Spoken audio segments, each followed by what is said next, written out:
Kid Hungry dinners coming to the Hive at 21C in Bentonville. Chef Micah Klasky was talking about that in depth earlier. And now you've fired up a burner. We got some food cooking here as well. What are you making? Right. One of the new, it's actually just a vegetable side that, I say jest with, don't let me downplay it too much, because it's delicious. Yes, of course.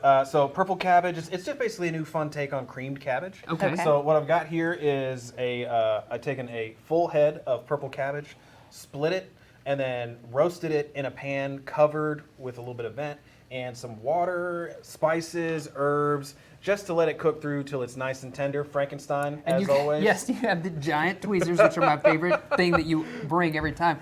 I feel like this is just for, what is this right here that I'm going to sample? That is a citrus parm crumble. So that is Parmesan cheese. We shred it, break it up a little bit, bake it in the oven until all the moisture cooks out of it so it gets nice and crisp. Well, can I just use my fingers? Because that's what I'm doing. Yes, please. Yeah, you don't have to use the I giant know. tweezers. Yeah. I'm interested in this contraption. It is a wooden spatula by Earlywood. I love it. Yeah. Been around for centuries. I know, but like my spatulas don't look like this. Well, the fun thing is you can use that in a nonstick without scratching. That's good. So in this process here, you're kind of, what are you browning this? What do you do to purple cabbage? I'm really just warming it up. Like the goal is to just kind of get it hot. This is just the best vessel. You don't supply me with an oven whenever I come here. So, Okay, so you roasted it, you said. So you would roasted it till tender. Then we're going to break it down. It's then going to get split and portioned. And then ideally it would get warmed up in the oven in this cream that I've made. So I've taken heavy cream. I've reduced it with a healthy amount of spices, herbs, and let that reduce until it gets just a little bit thick, and then what I'll do is bam, just put it right go on in here, and I'm just going to kind of warm it all together. So you'll see it sort of soften up, get a little creamy.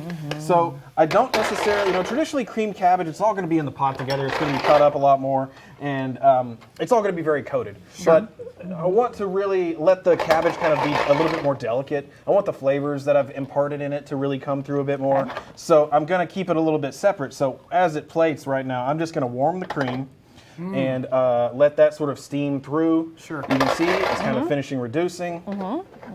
And while you're doing that too, making this delicious, you say you're hoping to have this on the menu at some point This soon? this should hit the menu this week. Yeah, great.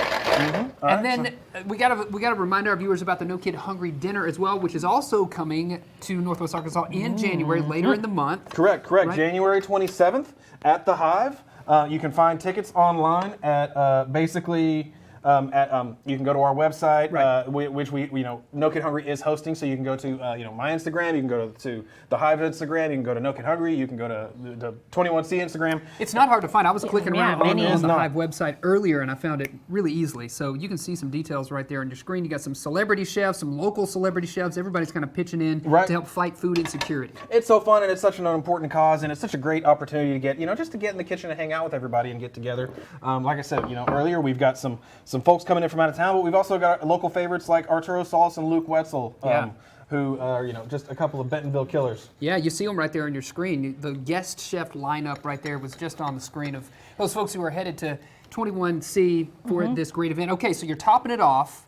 What do you got there? You've got some of the Parmesan cheese. So that's that Parm crisp. So it's the Parm crisp that I've dehydrated some lemon zest and then tossed all that together.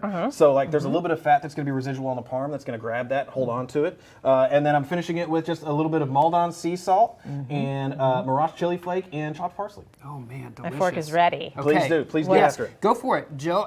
And while we're sampling this dish, something else exciting that you've been a part of is a movie, a film. There's a premiere happening. Well, I'm not sure what to call it. It's basically a commercial for Northwest Arkansas. Okay, we're calling that it Mini Doc. I was fortunate enough to do it with the folks with the local palette out of North Carolina. It's just basically a series. They chose chefs from different areas, and they do like what's essentially a look at your region through the lens of a chef. So I took them somewhere I like to eat, somewhere I like to drink, and somewhere I like to just be. So I went to eat. I took them to my favorite Filipino food truck, Pinoylicious, on the side of Osage Park in Bentonville. If you haven't been, it's amazing, and just the nicest people ever. Took them to the Meteor, and then I took them to Crystal Bridges. But yeah, so What a nice blend of activities. Oh, it was such nice. I mean, you know what? I think it speaks to the area too. There's so much great stuff to do outside, all over the place, biking culture. You got it. And the food here, This is your food is delicious. amazing. You got to get your tickets to join them. You see the details right there on your screen. Chef Micah, thanks for hanging out with us all day long. We appreciate you bringing this delicious dish. Thank Thanks, you so man. much. Thank Absolutely. you. Yep.